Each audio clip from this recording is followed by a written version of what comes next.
Hello, everyone, and welcome back to Mind Your Venture. So there's a few different types of people out there that purchase silver. So one are the people that are, oh my goodness, did you just hear that silver was at $35? I need to go out and buy some. And then they go and buy some, and then shortly after that, they realize, oh my goodness, the price dropped. That was a stupid thing. I'm never going to buy silver again. Right? So that's one type of person. And then there's other people out there who just think it's too expensive, or there's people out there that have been stacking for a while and they think, oh, you know, the silver is just going to tank again and it's just going to be down to $15. What's the sense of even buying it? It's not worth buying silver at all because it's going to drop back down to $15 or $12 or $6, which it was about 20 years ago. So what is it about silver that makes me continue to purchase and add it to my inventory of what I have for investment? So there's other people out there, and those are the true stackers who understand stacking is a long-term thing, and it's for many reasons, but it's a long-term investment like any real true investment should be. There is no get rich quick. The first person I talked about, that's what they're looking for. They think, oh, silver's on the rise. I'm going to buy some and get rich. It's going to go up to $600 and I'm going to make a ton of money. And it never happens. And those are the type of people that will just go out and buy whatever on a whim just because the prices are high, and that's when they jump in. But being a true silver stacker, you understand that you always buy on the low end. You don't want to buy on the peaks. You want to buy on the downtrend of what it's doing in the market, and you got to keep an eye on it. So I have a couple of spreadsheets here, and as you can see, this one, if you take a look right here, I have year, average income, average spot, 10% of 10. That's my own personal way that I save in precious metals. The circular, which is year over year investment as it climbs and as it grows, as your investment in silver grows, what that would look like. Purchasing $2 over spot, selling it 1 under spot, the change that you would get from that, and your percentage of return if you were to sell year over year over year, all the way down through. And just for clarity and to try to take away some confusion on what things are, I just have presidencies here on who was president, and you can see that it really doesn't have much of an effect. And if you think it does, or you have more information on why it does, I'd be happy to really hear from you people out there that understand and know more about silver and the things that affect it. I really don't know a whole lot about all those things. This is just me knowing numbers and me working numbers and understanding why I only put 10% of 10% into precious metals. So I think it's a really good hedge against inflation, and it's always good to have some money, especially if the fiat currency goes away. But everything is based off fiat. So you go out and you buy with the money that you have, and that money comes from your job or whatever else that you do to get that income, right? So taking a look here, back in 2005, that's when I started this chart here. The average household or the average individual income was $28,300. So 10% of 10% of that would be $283 for the year that you would invest. Now, why do I use 10% of 10%? Well, I try to save at least 10% and give it to myself. That's my payment to me out of the earnings that I make that I want to put away into savings and hedge against my own life, so that when I get old and I'm ready to retire, that I have some money set aside to look after me in my old age and my family and my wife and my children, right? So in hopes that I have some money to pass down to my children. I never had this growing up. My family never had anything like this. So I'm interested in doing this, and it's a biblical standpoint. Tithe is 10% of your income. And if you pay tithe, you give that 10% to the church and the organization you go to help support your beliefs. But if you look at what I do here, I save 10%. Now, if you look at this chart and I take just the average individual income starting in 2005 and you go all the way down. When it's all said and done, if you stay within what I recommend always is stay around that $2 over spot. You don't want to be paying much more than that because it's just not worth it. And if you're paying delivery costs to send in one piece of silver and it's costing you $4.95 for shipping for one piece of silver, you're paying $7, $8 over spot when you're purchasing online. So just be careful and make sure you're watching that because it's your money and you want to make sure that your money is working for you. So now let's take a look. You see that it grows your what you have purchased year over year here in your circular. It just continues to grow and grow and grow and grow and grow. And you can see over 20 years, you'd have about $7,000 that you had spent on purchasing silver, and that is purchasing it at $2 over spot. And you can see here, these are the individual amount of silver. So 30 ounces, 22, 20, all the way down through. And you can see when silver is super high, you're not going to be able to buy as much of it. But the whole point is it's not buying the ounces that is the way that I go about stacking, right? I enjoy silver, but there's only a certain amount of money that I put into that precious metal and into this investment, and that is 1%, which is 10% of the 10% that I actually save, right? So, but taking a look as it goes down, on total, if you were to do it this way, after 20 years, you'd be getting about 1.5 troy ounces every single month. You would have over 20 years, 364 ounces, and you would have spent $7,332.12. And today it is worth $9,277.19. And if you were to sell it right now at $1 under spot, which you should be able to do if you find a good place, especially if you're selling that much, you should be able to get a really good deal on it.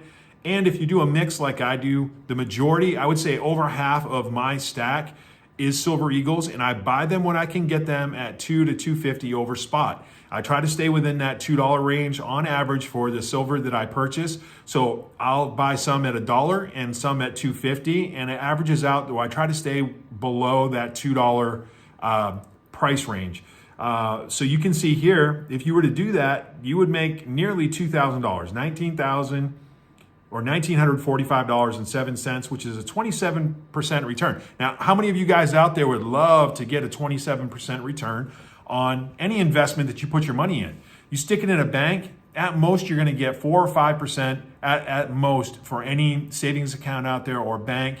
And you get 27% on silver, but you do have to hold on to it sometimes. So you can see here that price of silver dropped during the Obama administration. 4 years in a row, it dropped from 35 all the way down to 1566, which is one of the lowest it has been ever, right? But it also hit the highest ever during that same time frame. And you can see the years following that, you would have lost money if you were trying to get rid of your silver and dump it right after that. Now, those people that I talk about that bought here on the 35, they're like, oh, I'm going to make a ton of money just investing in silver. I'm going to buy a ton of this stuff. And some people bought it at nearly $40 because it was on the rise and they thought it was just going to go through the roof. So everybody was buying it up. But for those out there who stack silver and put it in their portfolio as a long-term investment, that's not what they do, right? They're going to hold on to it.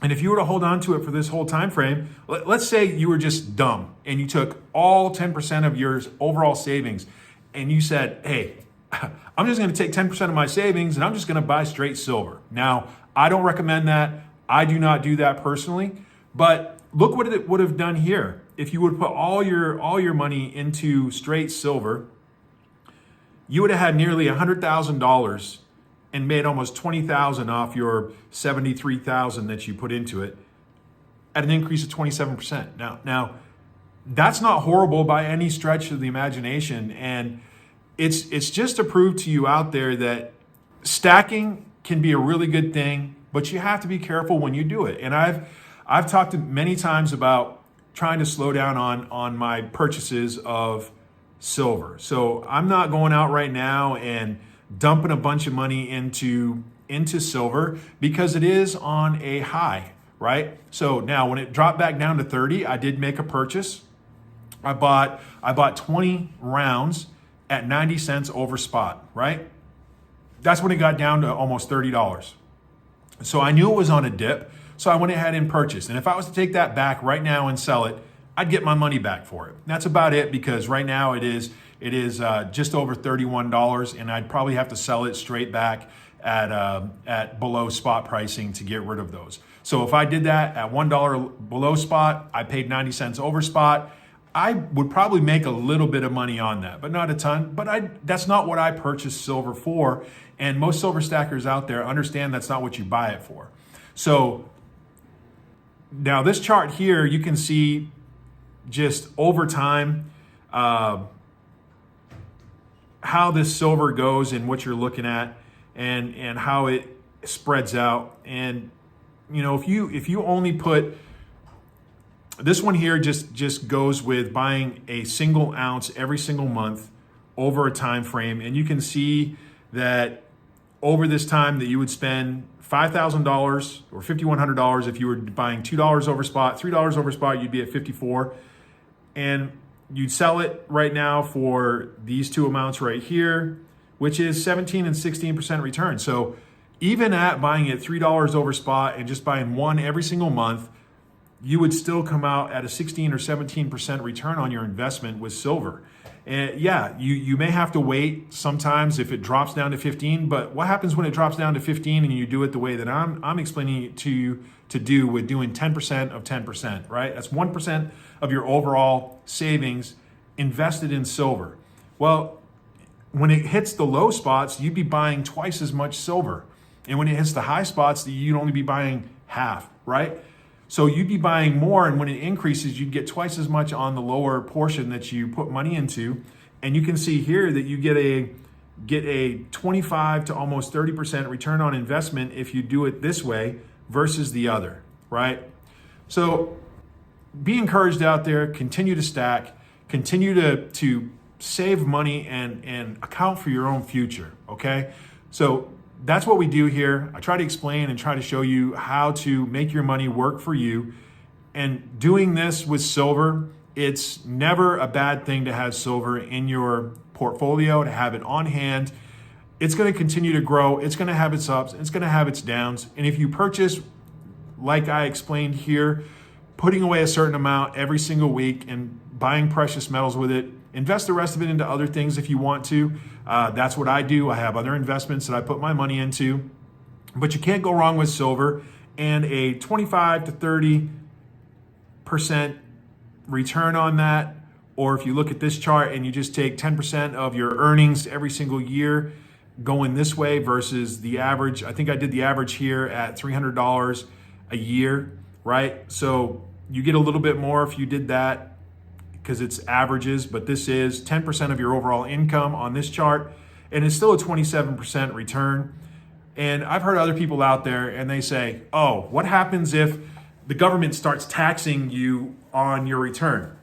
Even if they tax 50%, if they hit you with a huge 50% tax on your money when you go to get it back for silver, which I highly doubt they'd hit you for 50, but you still be making 13%, 12, 13% on your investment, which is more than what most people get every single day of their lives. So investing in silver, you can't go wrong.